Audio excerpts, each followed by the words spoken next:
we worship God, and it excites me. And there are times when we worship God, and I think that we offend God. Do you know that? You know that you can offend God? You can offend God by the way you treat His presence. You can offend God by the way you treat His commands. You can offend God by your just general attitude. Right?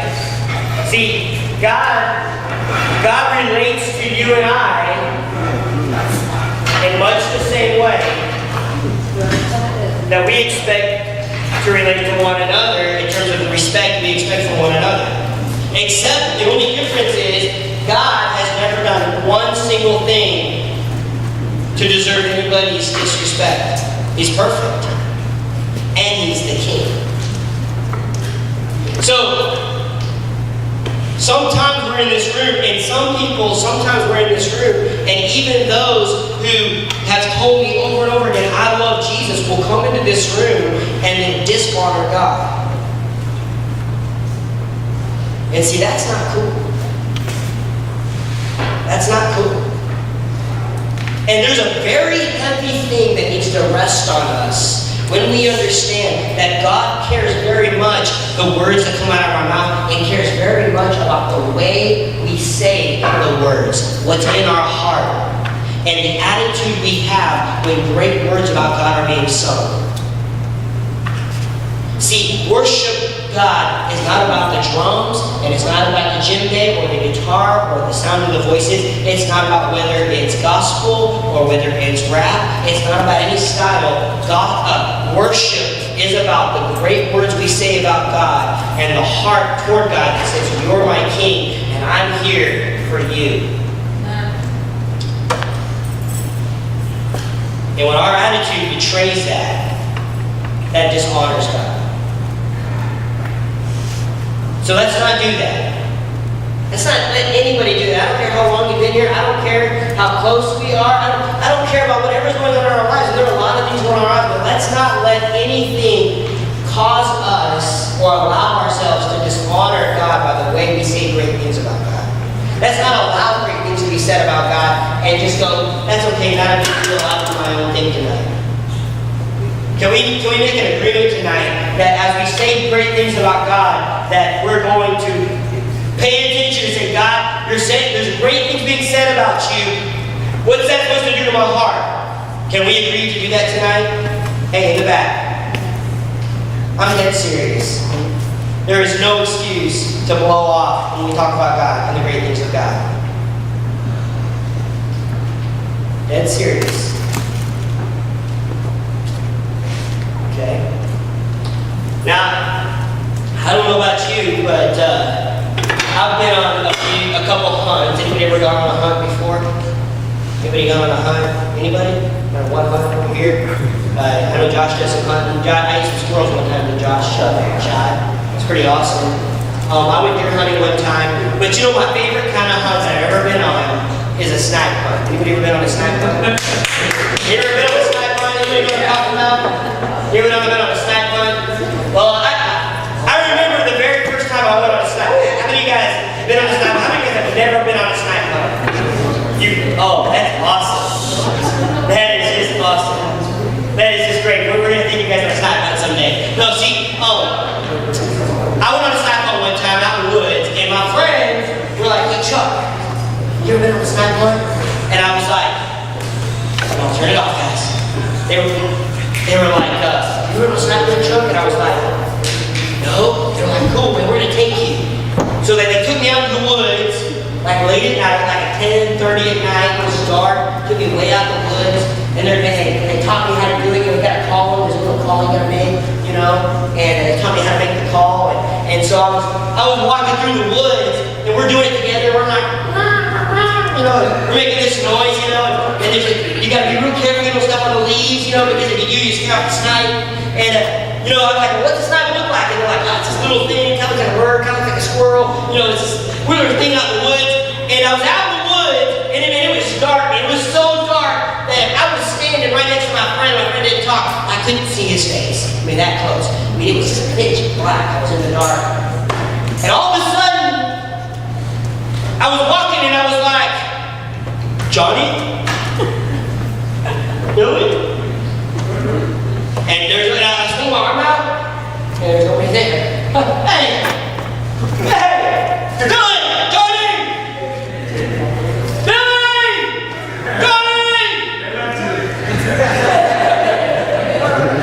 And I realized that my friends had left me in the middle of the dark forest by myself and had disappeared. And I didn't know where I was. It was so dark. Literally, I put my hand up. I couldn't even see my own hand. It was so dark.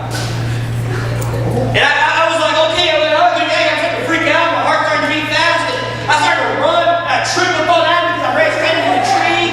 And then I turned around. Billy! Billy! And I'm just freaking out. I'm just running out. I shoot and I fall down. I cut my arm. And where are you at?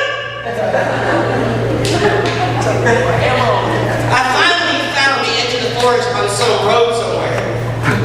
I had no idea where I was, and it took me hours to get out. That's a snipe hunt, by the way. If you've never been on a snipe hunt, and so let's go snipe hunting. Beware. They're gonna ditch you in the forest. I don't know if you've ever had a moment like that where you've been somewhere so dark, and you really didn't know your right from your left. You didn't know if you were going north or south or east or west. You didn't know you couldn't walk straight. There was something like you're walking up, it's so dark, you're walking, and you feel something hit you like, ah! There's something out there. Anybody had a moment like that before it's dark? You're just like, what is going on? You see, when it's dark, your skin begins to crawl and you begin to imagine things are sneaking up inside you. And if you're in the dark and you're thinking it's a snake, you hear something rustle in the wind. You don't know what's going on because you're in the dark. Have you ever felt like that before? You ever been in the dark like that before? And you're just like, it's freaky, man. Yeah, in your own room. Now, if you've been hanging out with us, we've been talking about Jesus. And the whole idea is, do you see Jesus? Because if you see Jesus, Jesus will change your heart. And then as He changes your heart, He will put words in your mouth, things that you cannot help but tell other people. Because He says, you will be my witnesses. Thank you. Amen. You will be my witnesses. In other words, you'll see me and it'll be awesome. It'll change your heart. And then you'll be energized with this message of, I gotta tell you what I saw. Now, Jesus explains who He is. He kind of pulls back the curtain of who He is by using these illustrations. Shh, hear me now. And last week we talked about a shepherd. And some of you guys are following someone who's not a shepherd, and they ditch you, and they leave you, and they abandon you at the first sign of trouble. And today, Jesus said something amazing. He said, hear me out, Ebony. He said, my people, and everybody who lives on the planet is in the dark.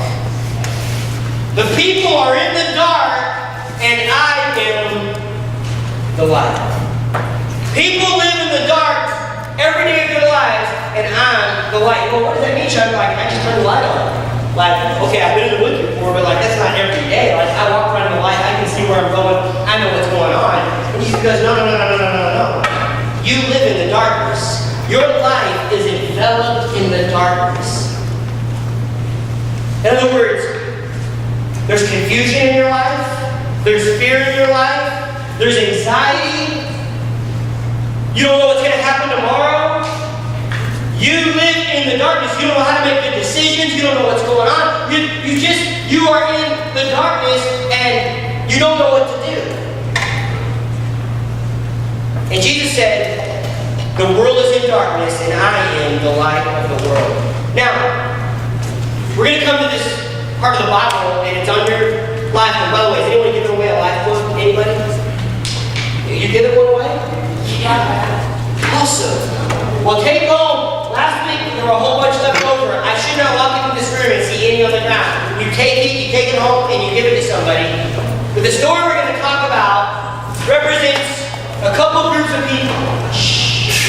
And these two groups of people are in darkness.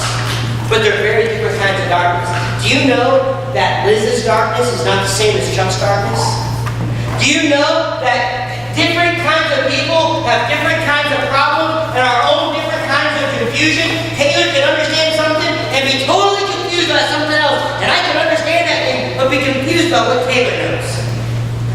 You guys ever notice that? Hey, you guys move right out of the chair. Find another chair. Pull out your phone and move right now. You move. Come on, move. Don't be laughing. Hey, I'm talking to somebody else. It's none of your business. So be focused. We're not going to dishonor the name of Jesus and talk about Jesus and laugh about other stuff.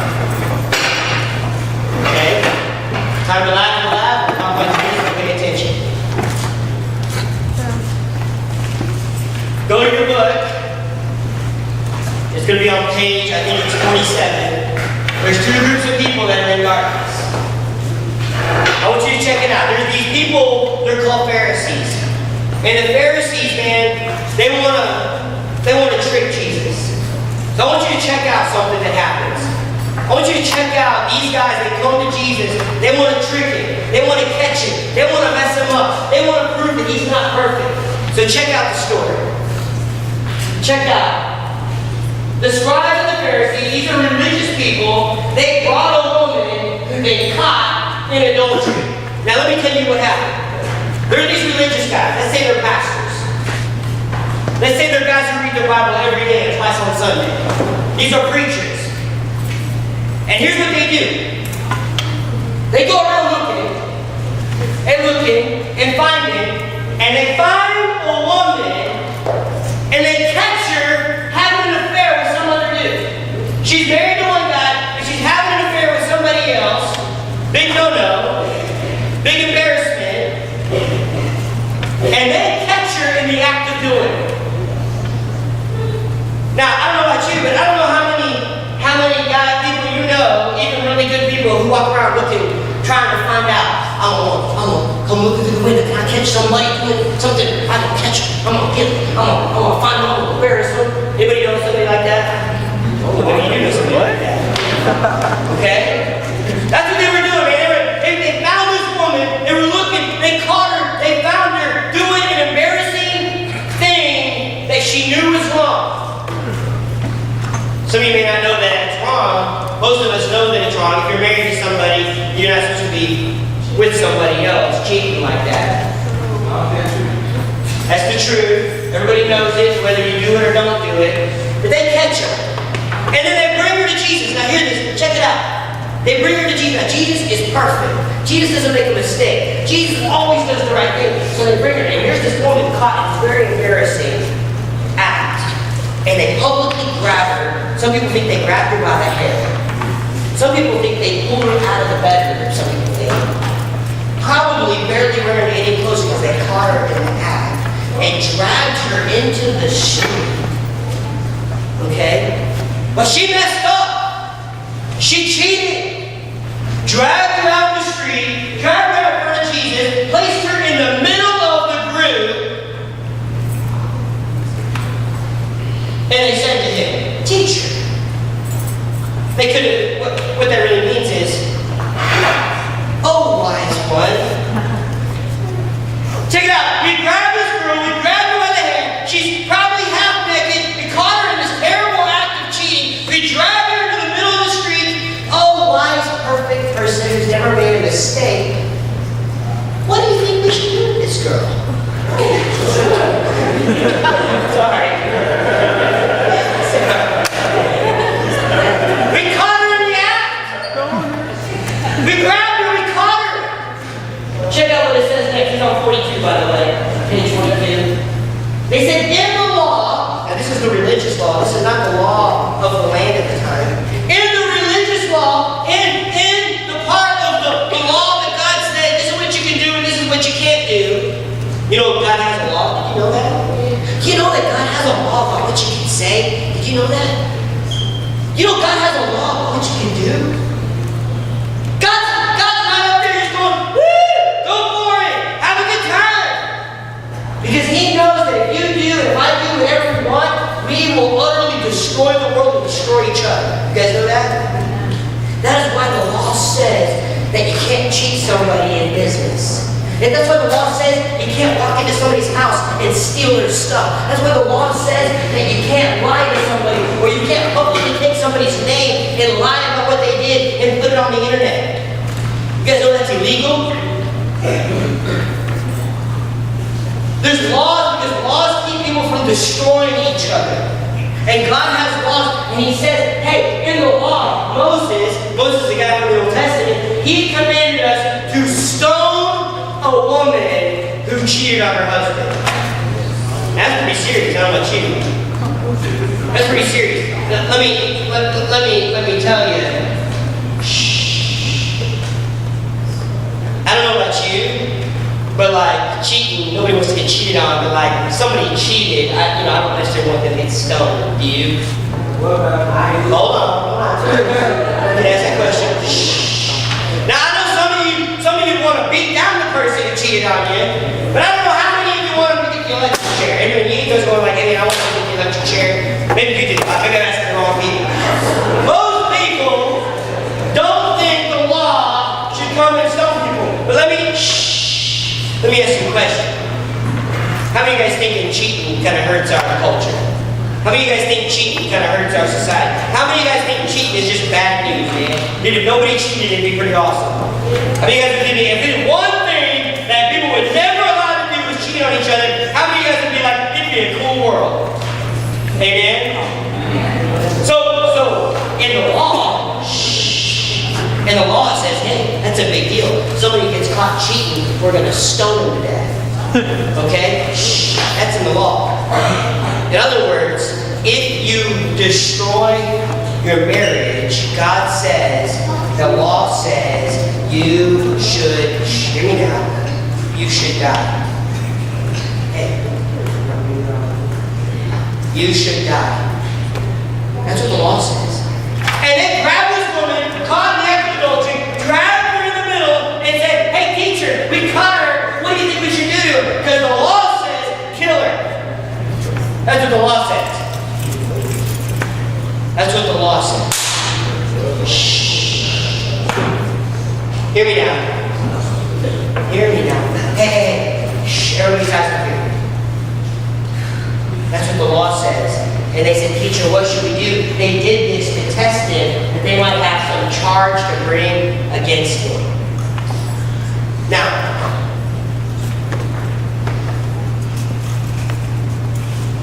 if you're the kind of person that's walking around wanting to throw rocks at people you don't think are as good as you, what's that say about you? If you're the kind of person walking around going, I want to throw a rock at people I don't think are as good as me. I want to throw a rock at people who've screwed up more often than I have. I want to throw a rock at people who have messed up more than I have. I'm not going to forgive. They don't deserve forgiveness. I want to throw a rock at them. What kind of person? What's going on in the heart of that person? If you're the kind of person who wakes up in the morning and goes, hey, I want to find somebody who's really screwed up bad and I want to stone them with a rock, what kind of person are you? What's going on in your own heart? Now, I'm asking you to check yourself because I'm guessing that there are people in this room that you have somebody else you look down your nose at and you go, man, they're so worthless. I got a rock. I would kill them tomorrow if I could because they're just not worth nothing because of how much they've messed up. And I wonder, what's in the heart? What's in our heart? Do you know what I think's in our heart when we feel that way? I'm better. I'm better. That's what's in my heart. That's what's in my heart. I'm better. And check out what Jesus does. Jesus bent down. He didn't answer. Isn't that amazing? Jesus bent down and wrote with his finger in the ground. Now here you are. Here's a woman. She's half naked. She's been dragged by the hair. She's in the middle of the room. Everyone's staring and everyone's talking. And she's embarrassed and she's ashamed. And she knows a group of these dudes could pick up rocks and they could kill her right there on the spot. And that's what the law says. And they're saying, hey, you're the perfect teacher, Jesus. we need to do what the law says, Jesus, and kill her right now. And Jesus doesn't answer. He just kneels down and he begins writing in the sand with his finger. I don't know about you, but that's kind of weird. I don't know about you, but that's kind of weird. And he just kind of writing in the sand. Now about you, but if I were me, I'd be going, well, come on, you gonna answer? What are you writing in the sand? I don't want to look weird. I don't know. Hey, Jesus, you hear my question, Jesus? You hear my question? I got a question for you. What do you think we should do? What's in the sand? How about you? That's what I would do. What's in the sand? Check out what happens next. And they continue to ask him. So they're going, I think Jesus just went deaf. I think Jesus is starting to have like a daydream or something. Like he's not here anymore. Like what's he doing? And they continue to ask him. And he stood up and he said to them, let him who is without sin throw the first rock. Now I'm thinking, one of the most holy people in the room tonight is, maybe, I don't know, maybe Elaine, she looks nice. She's maybe one of the most holy people in the room. And Jesus is going, okay, Elaine, you going to throw the first rock? He who's without sin, throw the first rock. Now, remember, these are the preachers and teachers. These are the Bible teachers. These are the people, these are the religious leaders of the city, right? And Jesus is going, all right, let's do it. Law of the land. Who among you, all the religious teachers and preachers, the one here that doesn't have any mistakes, no sin, tell you what, you throw the first rock. Let's get this party going.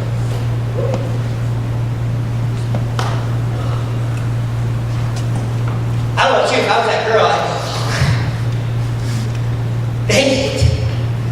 I mean, if I was looking at like all the pastors of Little Rock were like in the room, and they were like going to take me out, and they're like, all right, get the pastors together, all the big name guys are all in here, they're all wearing their nice suits, they all got their big Bible open, and they're like, all right, man, the one that doesn't have any sin, I'm thinking, there's got to be one guy in there who's been a Christian for like 100 years who doesn't have any more sin. Maybe he'll go, that's what I'm thinking. Anybody thinking like that? There's got to be somebody in that group, man.